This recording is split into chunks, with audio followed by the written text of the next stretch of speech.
ایک बहू अपने ससुर से तंग थी। रोज झगड़े होते थे। खामन जैसे ही घर में कदम रखता तो बीवी शुरू हो जाती थी कि तुम अपने अब्बा को घर से निकाल दो, मुझसे उनके काम नहीं होते। ये बूढ़ा थूकता है, सारा दिन खांसी करता है, मुझे घिन आती है।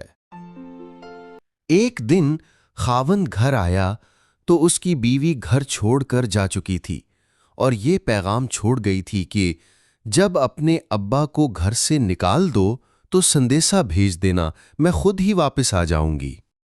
बेटे ने मजबूरन अपने अब्बा को कंधों पर उठाया और जंगल की तरफ ले गया। शदीद गर्मी का मौसम था।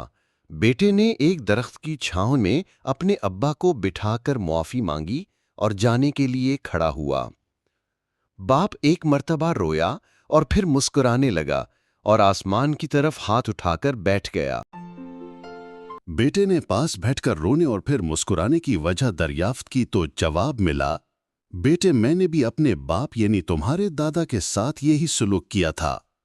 वो वक्त याद आ गया तो आंखों से आंसू निकल आए, मगर मैं अपने बाप को धूप में बिठाकर वापस चला गया था, जबकि तुमने मुझे दरख्त की छांव में बिठाया। इस बात पर मुस्कुरा दिया कि मैं अपने बाप की निस्बत खुश नसीब हूं। ये सब सुनने के बाद बाप बेटा एक दूसरे को गले लगकर रोने लगे। बेटे ने बाप को वापस कंधों पर उठाया और घर आ गया। बेगम के घर जाकर कहा, मेरा बाप मेरे पास ही रहेगा, मैं अपनी आखिरत और बुढ़ापा अपने बाप की तरह तबाह नहीं कर सकता। ये सब कहने के बाद सारा किस्सा भी बयान कर दिया। यूं बेगम भी अगले दिन वापस आ गई और ससुर से माफी मांगकर खिदमत शुरू कर दी।